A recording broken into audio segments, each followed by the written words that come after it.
guys, I can't open my window because we've got a lot of tsetse flies outside, but that's a lechi. It's a very unique type of antelope.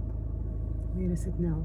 They just sort of live in the floodplains. They adapted to run through mud. So a much sturdier antelope, and elongated hooves. Elongated hooves. Only on the floodplains. Hi guys, sorry again for the dirty windows, but I'm not opening my window here. Here we are in Tsetse area. Lots of flies around us, and the biggest thing is they bite, they suck blood, they have serrated mouth pieces, and before we can proceed they're going to spray our vehicle so that we don't take too much or too many of these flies. And you see they spraying. Okay guys, so we are in Kafue National Park.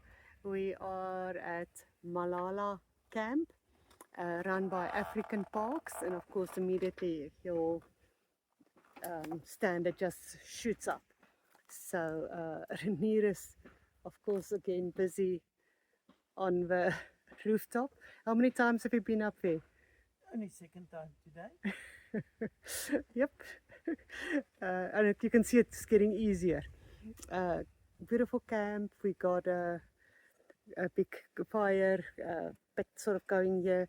We had our guide that came in and said to us by chopping wood, because the elephants can be a nuisance at night time. They probably destroy a bit of things. So he's going to come and make us lots of fire.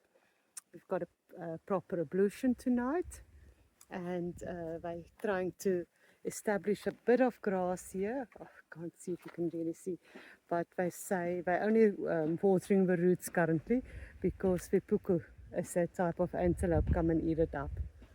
So yeah, that is our Malala campsite number 4. Patrick, the guy that's looking after this campsite, brought us I think it's about 2 trees of wood here. Usually we use 3 pieces, and he said it's for the elephants. I don't know if it's really for the elephants or is it just to justify for selling wood, but yeah, we're going to have a huge fire tonight.